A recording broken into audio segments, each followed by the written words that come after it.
So, Shia LaBeouf is no longer a douche, apparently, folks. Fernando doing another video for the Modern Survivalist.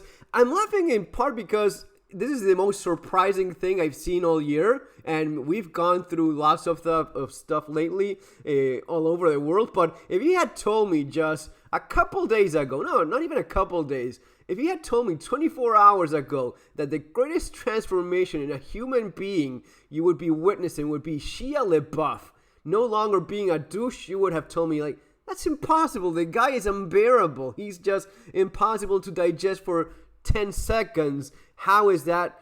How can that be? Folks, Fernando doing another video for the Modern Survivalist, and this is very much connected to survival and preparedness. Sometimes I have this thing of, what has this got to do with preparedness? I mean, let's talk about guns, let's talk about food. No, let's talk about the mental aspect. Let's talk about getting your life in order, which is obviously what this man just did in a pretty much miraculous way. And I'm not a particularly religious person myself. Yeah, brought up Catholic, and I still have a strong attachment to the faith, but it's not about that. And yeah, even at this moment, I'm not a particularly religious person. I'm more of a not believing in much lately, even though I appreciate the institution and what it can do at times. What it can do at times and what it did for this man that was obviously so fucked in his own life. And before I go on, if you're normal, you probably don't like Shia LaBeouf at all. I mean, I certainly didn't until a few hours ago when I saw that this man got his life back in track in an amazing way. But if you're struggling with life in general, I think that the biggest message is you can change. You can become better. If you don't like Shia LaBeouf, don't worry. One of the persons that obviously likes Shia LaBeouf the least is Shia LaBeouf himself.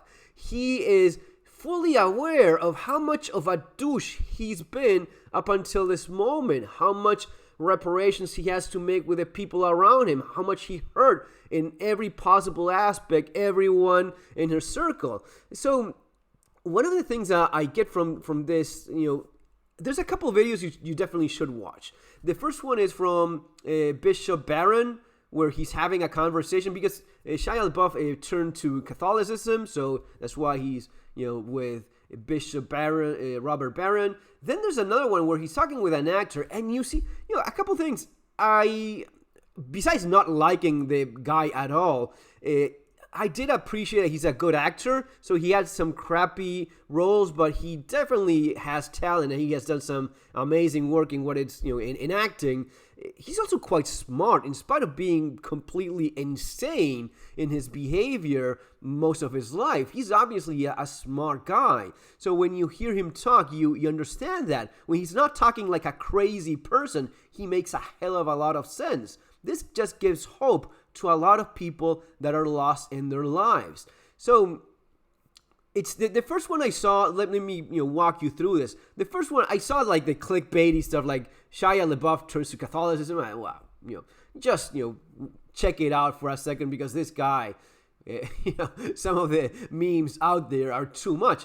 You start watching it. Well, most of all because I saw that it wasn't like the clickbaity stuff, at least not the typical clickbaity stuff, because it was from the first one I saw was this one, like Bishop Robert Barron, right? And he's a serious guy. You may agree with him or not, and he talks with agnostics, with atheists, he talks with all sorts of people, so he's willing to go out there and have conversations, which is something you don't see a lot these days. So when I saw that he had him sitting at the table, oh, well, okay, let's give it a go. And the first few minutes, you see a complete transformation in this guy. Just random playing stuff like... Matt, the Mass has changed because there was a yearning to activate the public in an artificial way. Anyway, he gets into more religious stuff. He likes the traditional Latin Mass more, and he went through this process. Little things, the way he talks, the way he listens, the way he says "I'm sorry" at times when he speaks, like on top of that is take for example the case of this dumbass that went and slapped a comedian in the middle of the Oscars, Will Smith, right? In an embarrassing way, shameful display of everything that a man is supposed to be. Not only that, he got away with assaulting someone live, but he even received a freaking Oscar seconds later. This is a complete opposite of this. Is owning up to everything you messed up with in your life. And little details like this, saying the word, sorry, which is something that for a lot of people, they just cannot push through their lips. And anyway, you want to watch the Bishop Barron video. You also want to watch this other one that he did an interview, like a long, and he's talking with Jon Bernthal, the guy from The Punisher, quite good, the series The Punisher. Jon Bernthal doesn't say a single word during the entire thing. He just listens to what this guy is having, like a cathartic session where he's just letting everything out. And it is very interesting to see how through faith, and even, doesn't matter if you believe in God or not, if you look at the facts, just him believing in it and going through this process of organizing and putting his life in order, it makes him a completely different person. Shia LaBeouf is a completely different person from what he was a few months ago. And yeah, he went through rehab. He's going to be having a trial soon for violence against an ex-girlfriend. And the first thing I thought, well, yeah, this is part of the process of, washing up your image and, having a good trial. No, man, this is not it. It's different. If you watch the first video, if you watch the Robert Barron video, you see that it's completely different. If you watch this other one, this 2 hour long conversation or monologue that he does, you see that it's completely. Let me just share a few minutes because you probably will see this yourself. And that's only further. It's the longer I've been in the middle of it. Getting in contact with whatever spiritual path you find. But when you're around a bunch of dudes who are really committed to that kind of life, it rubs off on you if you're around it long enough. I just want to give you one more opportunity, if you want it, just to speak about your wife, man, and just about what she means to you and her path and her relationship with all this. I know she's been a part of your life for a long time, but just if you feeling it, just speak on her. Yeah, well,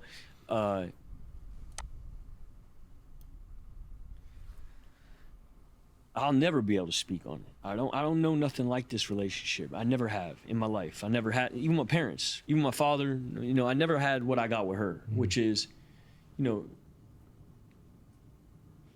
enter my life, to be with me, she had to take a loss. She had to eat shit to be with me. To be with me, she had to re-enter being a part of my life. She had to take a hit. In ways that I've spoken about before, and in other ways too, probably, And what I know love to be is selfless, loving action. And I've never known anything as loving or as selflessly active as what this woman did for me in my life. She showed up for me at a time when, this is the first time I saw her. We had been estranged for years because of my jealousy. She went and did a movie with another actor, and I thought she was cheating on me, so then I cheated on another. It was just fucking mess. It was all weak shit, little boy shit, nonsense. And we hadn't talked for 2 years when all this shit hit. And I wound up at this rehab, right, in Utah, and they do something called Family Week. And every week, on a Sunday, everybody who's involved in the program has their family show up on these Skype calls. And everybody will show up in the same room. And your mother, your father, your brother, your sister, your wife, your friends, whatever. Just you and the people? Or no, it's you, the whole squad of you that are in this group. 12 of us in my class. Everyone's family. Everyone's family pops up on the screen. And week 1, no one shows up. For me, no one.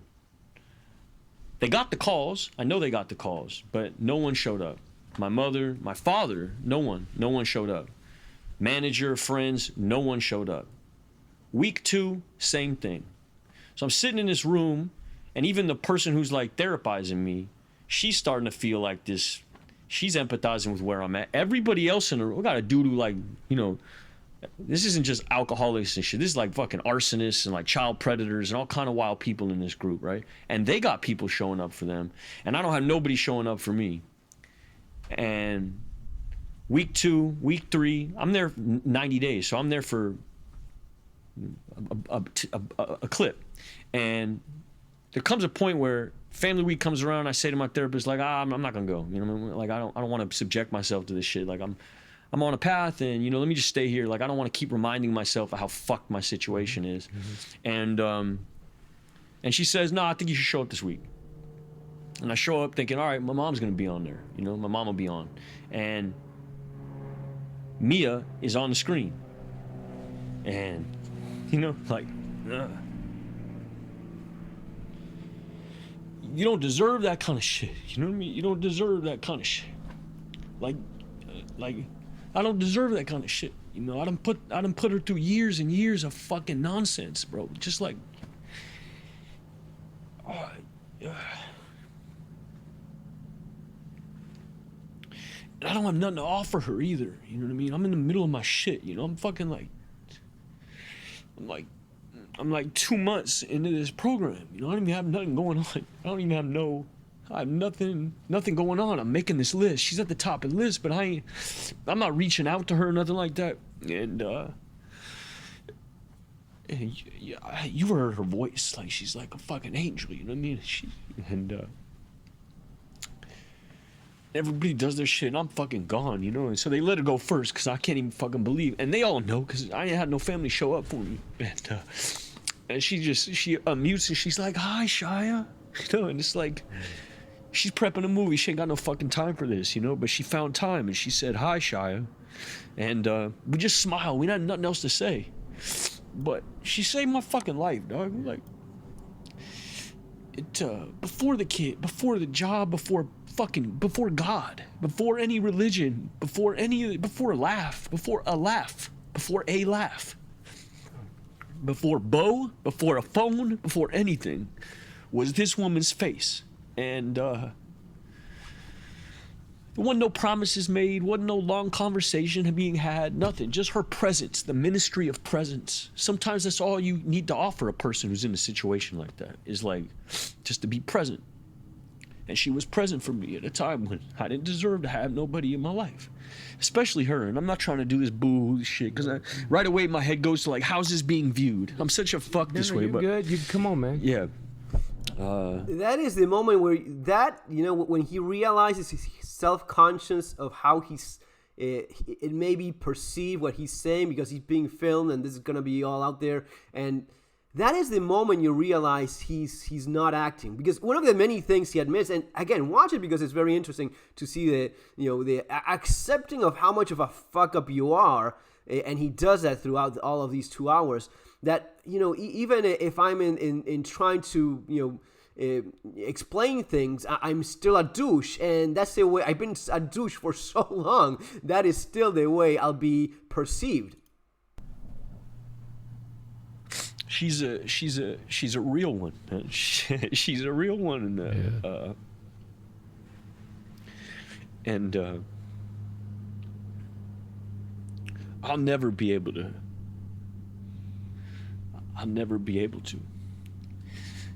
It's the first time I really understood love, because I didn't have. Anyway, the thing goes on, and at times he realizes that the acting aspect of his life, which is the only thing he admits he cared about, was doing well in his his field, and fuck everyone else, and being a shit to everyone else in his life. And anyway, it's very interesting to see such a transformation in a human being. I don't know the guy, I have no idea, but all of this, these 3 hours I think are worth it, especially if you're struggling. I mean, I saw it like, damn, he definitely, I mean, I don't know if he's going to be getting his life in order, definitely, or not, if this is going to be sustaining itself. But he's definitely, I mean, if all of this is real, and, the first video is real enough, the second one, I'm pretty sure he's not that good of an actor. He's very good, but he's not this good. Especially if he has to sustain a performance like that for 2 hours. I don't know if anyone is. And besides, it's everything that he says is true. Every shit that he's done, and every, horrible aspect of his nature that we all saw throughout the years, he's now realizing it himself. That is the first step into changing who you are. It's accepting all of the horrible aspects of who you are as a person and everything that needs to be changed. If you start making excuses for yourself, you're not going to be changing anything. If no one showed up because everyone hates me or because no one has enough patience. No one showed up because I'm a complete absolute piece of shit and I'm so unbearable that even the fucking arsonist has people showing up and not me. So if you are struggling, is faith, religion, something? I mean, it obviously is helping him based on what we can see. So maybe it's a path for you. Maybe it's something else. Usually, religion gives people like this a way of organizing their minds, their priorities, and that's something that I think should be appreciated more. And besides that, if nothing else, he shit all over Olivia Wilde, that once hot, crazy lunatic, mediocre actress that was crapping all over Jordan Peterson. She was saying that she fired him. He actually wrote a letter saying, well, Olivia, remember that's not what happened. You know it's not. And here's the chats, conversations that we had proving that it's not. I wish you the best and I'm praying for you and the success of your movie. So basically throwing her under a big old bus and shitting all over her feminist crap regarding using the guy as a promotional tool for her probably horrible movie. He also says a couple things regarding he doesn't even know how to be a man. We don't have like rituals and processes and things that teach you how to be that in society anymore. So anyway, I was surprised. I was honestly surprised just by clicking on a video, watching the Barron video and this one as well. This one's solidified. The Robert Barron one is probably one you want to watch first. Again, it's not about the guy. It's about the process by which you get your life in order if that's where you're not right now. And that is a big aspect of being prepared, surviving, and life in general. Folks, that's going to be all for now. See you in our next video. Take care.